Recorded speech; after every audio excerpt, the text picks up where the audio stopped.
মুসলমানের উপরে জুলুম করেছে, গুনাহ করছে, জিনা করছে, বদমাশি করছে, সমাজটাকে নষ্ট করে দিয়েছে, এ বিরুদ্ধ হইতে চলছে। এই অবস্থায় রেখে আমরা সমাজে রাখতে পারি না। মৃত্যুর কাছাকাছি চলে গেছে সমাজ থেকে তারাও।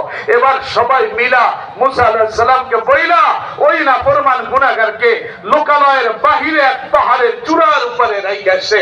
পাহাড়ের চূড়ার উপরে থাইকা যখন মৃত্যু কাছাকাছি চলে আসলো, দীর্ঘদিন চলে গেল, জীবনের উপরে নিরাশ হয়ে গেল, এরপরে ফালাম্মা রাআ করিবা ওয়া বাঈদা, ওই নিরাশ অবস্থায় মারা যাওয়ার আগে আগে কাছে তাকাইলো, দূরে তাকাইলো, আমামা ওয়া ওয়ারাআ, সামনে তাকাইলো, ওই গুনাহগার পিছে তাকাইলো, ইয়ামিনা ওয়া শিমালা, ডানে তাকাইলো, বামে তাকাইলো, ফালাম ইয়াজিদ আহাদ, কাউকে খুঁজে পাইলো না।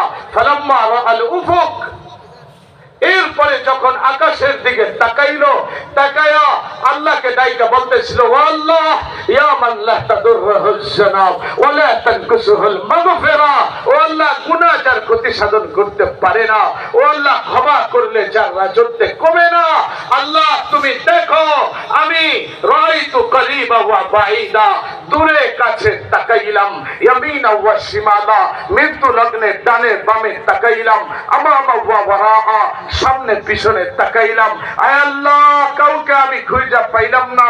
ফালাম্মা রাআল উফুক, উপরে তাকায় আল্লাহকে বলতেছে, ও আল্লাহ, সব তাকায় নিরাশ হইয়া তোরে আমি এই মৃত্যু লগ্নে ডাকতেছি।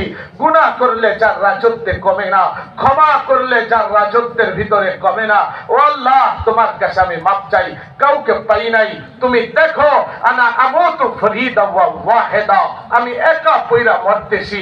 আজকে যদি এই অবস্থায় আমি মারা যাই, নিশ্চিত আমি জাহান্নামী। তবে মারা যাওয়ার আগে তোমার কাছে হাত উঠাইলাম, আমাকে মাফ কর, তোর মুলকিয়াতের মাঝে, তোমার ক্ষমতার মাঝে কমবে না।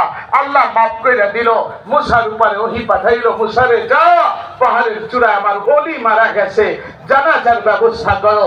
মুসা চইলা গেলেন, আল্লাহর ওলি আয়েশা তাকে ডাকাত পয়রা ময়রা রইছে। আল্লাহ, ওলি কেমনে? ও তো সবচেয়ে বড় পড়া গান্দা নাফরমান ডাকাত, এইখানে আয়েশা ময়রা রইছে, আমরা সমাজ থেকে তাড়াই দিলাম, তোমার ওলি কেমনে হইল? আল্লাহ বলে, শুধু ওলি না, আমার ওলিদের উঁচু মাকাম দিয়ে দিলাম। আল্লাহ কি করব? বনি ইসরাইলকে বলো জানাজায় শরীক হইতে। আল্লাহ, আমি যদি বনি ইসরাইলকে বলি মানবে না, কারণ ও তো গুনাহগার ছিল।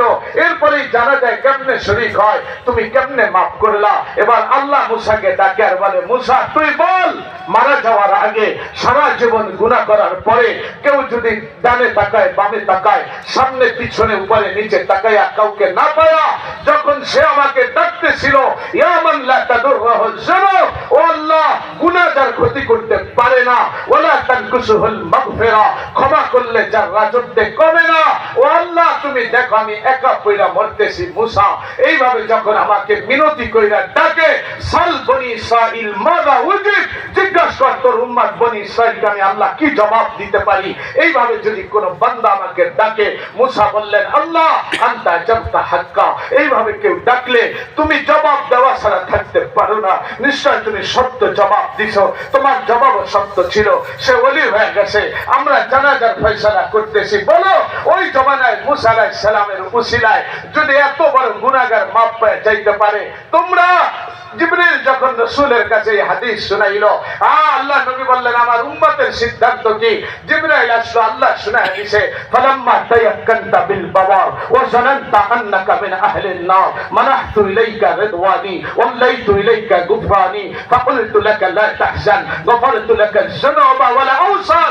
আল্লাহ জানায় দিয়েছে, যাও আমার নবী মুহাম্মদকে বলো, নব্বি ইবাদি আন্নী আনাল গফুরুর রহিম, গিয়া খবর দিতে বলো আমার বান্দাদেরকে আমি গফুর, আমি দয়ালু, আমি ক্ষমাশীল।